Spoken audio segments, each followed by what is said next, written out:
I got a question for you, and you're not going to like the answer. How positive or how negative is your vocabulary towards yourself? How many times do you say, oh, I'm fat, I'm too lazy, I'll try to do that? These are all negative verbiages that you're using for yourself. I'm too fat. This is an excuse that you'll give to justify not taking proper steps towards your nutrition. I'm too lazy. This is going to be something that you're going to say when you don't want to put in the work. I'm trying gives yourself an easy out to failure. This is why Stacy Burr set up for her champion mindset. She's got a motto: can, am, will. She may have broken this down a couple times, but through my lifting experience, I have developed my own version of the can, am, will, and it all comes back to the idea of can, am, will. I can do this. This doesn't say I might do this, I'll try to do. I can do this. There's no negative mindset. There's no negative possibility towards that. I am strong. I'm going to put forth the efforts to be strong because I am strong. I am great. I am amazing. And I will do this. It's not I'll try to do this. Trying and doing, there's a small difference between the two of them. And you might not notice do or do not. There is no try. Because if you do something, you tried to do it and you did it. But you won't say, well, I'm trying to do this while you're doing something. You're saying, I'm doing this. Trying gives that out of, well, I might not be able to do this. I'm trying to do it, but there's a possibility that I might fail. And you've got that easy out. When it comes to lifting, these negative vocabulary words in your own vocabulary will indirectly affect you through your mentality. You hear the phrase, a man who tells himself that he can and a man who tells himself that he can't, usually both are right. And that's a very cheesy metaphor, but in lifting it's very, very true. If you over-romanticize a number and hype it up too much, it's going to have a heavier weight in your mind than it does on the actual bar. And it's going to make it that much harder to actually lift it. So we got to be careful with words within our own vocabularies. It's heavy. This implies that it's going to be hard. Two negative words, heavy and hard. Easy, light. These you might use to justify something a little different within your comfort zone as opposed to heavy and hard.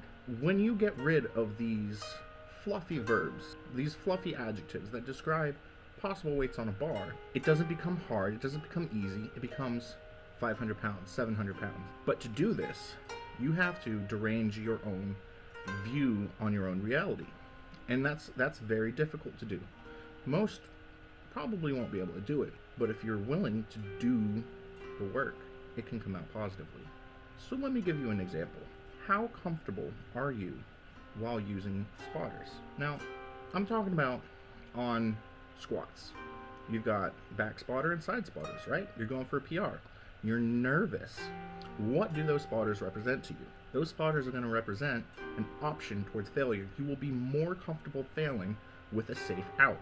If you don't have the spotters and you get in a sticky situation, you'll find a way to get out of the sticky situation. Now, this is kind of a dumb example because a lot of people don't want to risk it for the biscuit, put their body at stake. But you've got these tiny little examples throughout your life, throughout your lifting experience, where you're giving yourself an option of failure without even knowing it. Your verbiage is dictating that you're okay with failure. The help that you seek out through spotters or using certain equipment that makes it easier to fail is going to dictate your mentality towards failure.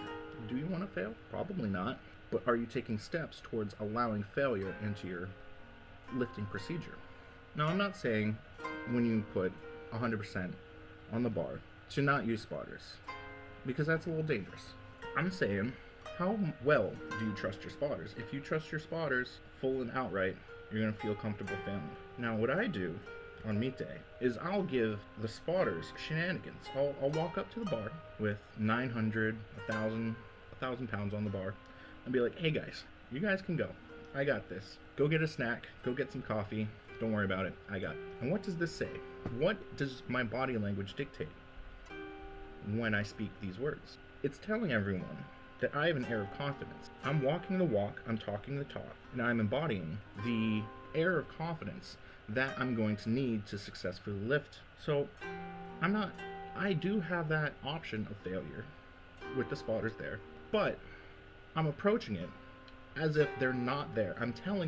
I'm joking to them. They perceive it as a joke, but I convince myself that they leave, and I don't have the spotters. I don't have the option to failure.